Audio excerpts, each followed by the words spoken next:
పందుల్లో పెళ్లి చేసిన ఇంతమంది భక్తులు వచ్చారంటే అది అయ్యప్ప స్వామి వారి యొక్క దివ్య ఆకర్షణాశక్తి. అయ్యప్ప స్వామి వారిని నమ్ముకున్న వాడు ఎవడో చెడిపోవాలి.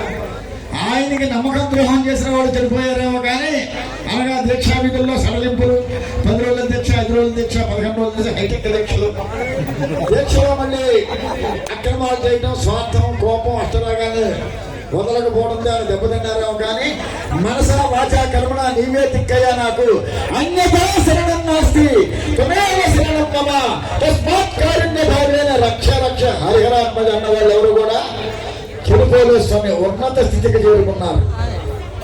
అది వాస్తవంగా చదివితే ఒకసారి సంపూర్ణమైన వాస్తవం ఇది. హరిహర సురుడు అయ్యప్ప మన పిల్లలు మన మాట వింటారు కానీ అయ్యప్ప స్వామి నువ్వు నా పిల్లవాడు 12 సంవత్సరాలు బాలుడు కదా, నా పేరుకి ఇదయ్యా తీర్చమంటే తీర్చే భగవంతుడు ఎవరైనా ఈ లోకంలో కలియుగంలో ఉన్నారంటే ఏకైక స్వామి అయ్యప్ప స్వామి మాత్రమే.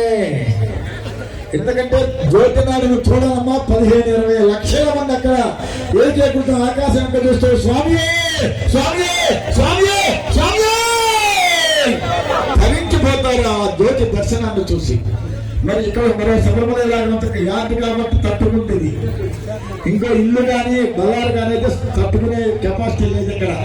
మరి భగవంతుడు నేను యార్డులో పెట్టారు కాబట్టి బ్రహ్మాండమైన ఎన్ని వందల వేల మంది వచ్చినా కూడా సర్దుకునే విధంగా ఉంది. ఇక్కడ అద్భుతమైన పాటలు పాడతారు. ఇంకా స్వామివారు అయ్యప్ప స్వామి పాటల్లోకి ప్రవేశిస్తూ అక్కడ అభిషేక స్వామి అభిషేకాలు ఇంతవరకు ఉంది లేపకండి దయచేసి. కనకాభిషేకం జరుగుతున్న తర్వాత స్వామి పట్టుకొస్తారు.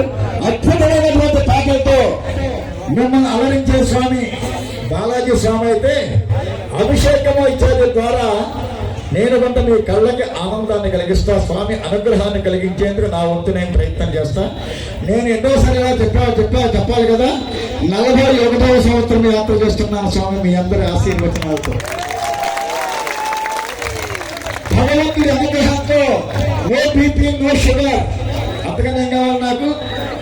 మీ అందరి అభిమానాలు. మా బాలాజీ స్వామి ఏ విధంగా కూడా పెద్ద పెద్ద భజనలు ఇస్తే వచ్చి ఆయనతో పాటు పూర్తి చేయడం, స్వామి వారి అనుగ్రహాన్ని పొందడం, తద్వారా మీకు కూడా స్వామి వారి అనుగ్రహాన్ని సౌభాగ్యం అందేయడం మా కర్తవ్యం. స్వామి